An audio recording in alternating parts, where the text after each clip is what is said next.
As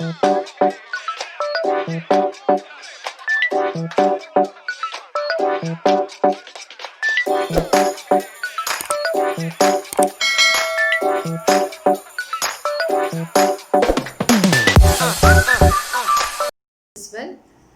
All this time we have discussed regarding chain surveying and its related problems as well as MCQs. So today it is an overall winding up of the session. So it is the last part of the chain surveying session, and next day onwards we will be starting and dealing with compass surveying, and it is the most important portion. So today we will discuss 30 MCQs and most important points which can occur in the competitive examination. So let us watch. Drop arrow. It is used in which method of surveying? It is the method of stepping. Okay.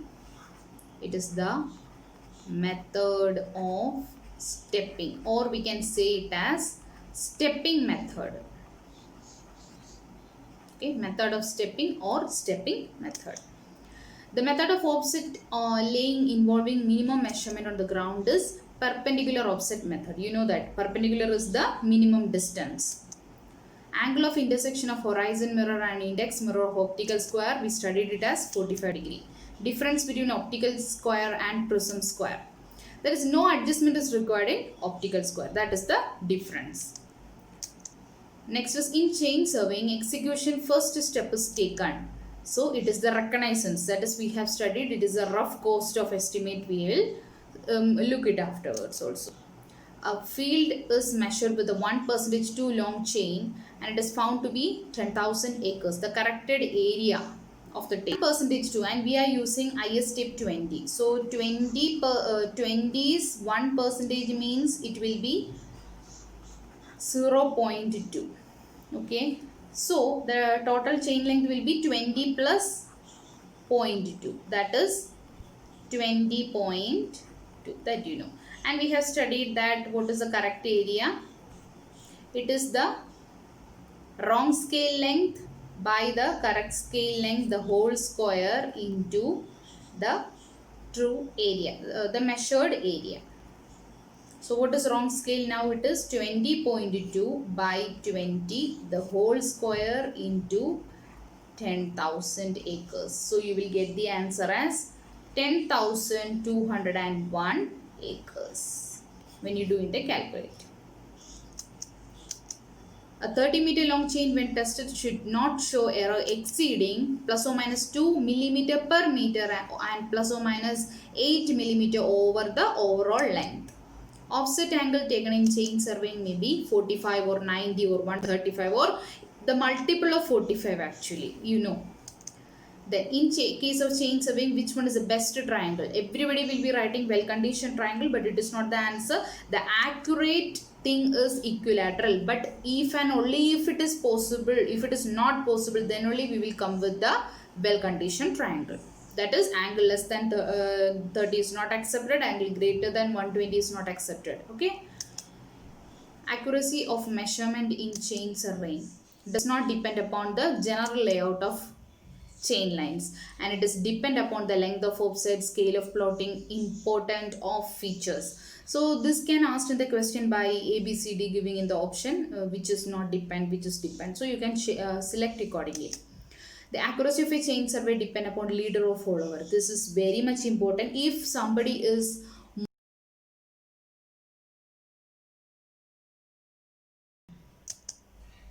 the purpose of triangulation in chain surveying is the establishment of control points. Handles are connected to links by the swivel joint. 45 degrees set out by the French crossstaff, because 45 multiple will be taken by the French crossstaff. Next, baseline measurement can be done with the Ingvar tape. Permissible error in chaining on rough or hilly areas usually 1 in 250.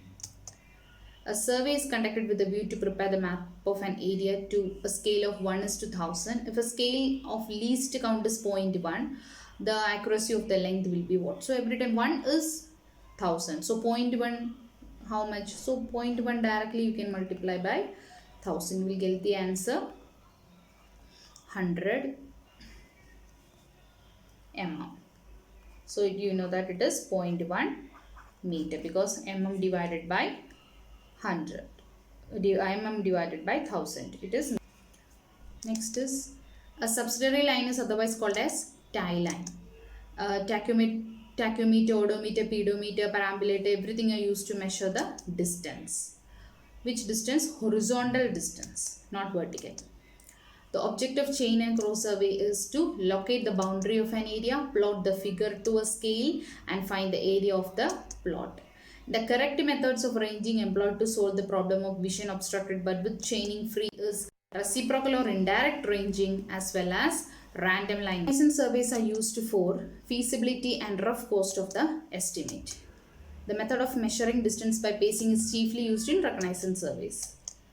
Accurate locating of perpendicular offset is by optical square. So accuracy is there in optical square. A plumb bob is required when measuring distance along slope in a hilly way, accurate centering of the theodolite over station mark, and for testing the verticality of ranging poles. The limiting length of the offset is 15 meter when its perpendicular direction is set out by the eye. An open cross staff we used to get the 90 degree, French cross staff 45, 90, 135, its multiple, everything will be there. Adjustable, any angle we can set, and optical square is the most accurate, just now only we have discussed, and two mirrors are kept at 45 degree angle each other and we will get the double reflection of 90 degree, that is perpendicular distance we can measure. In a field book, it will start from the bottom of a page and will vertically upward it will move.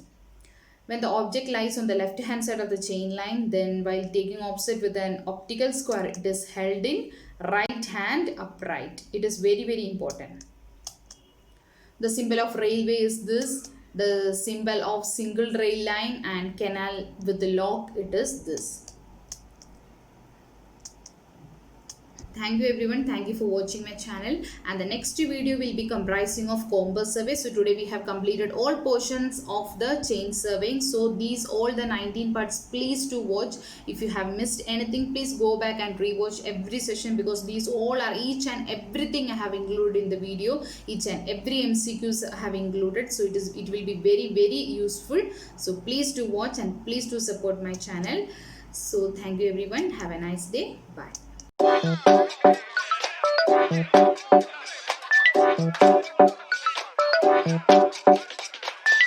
you.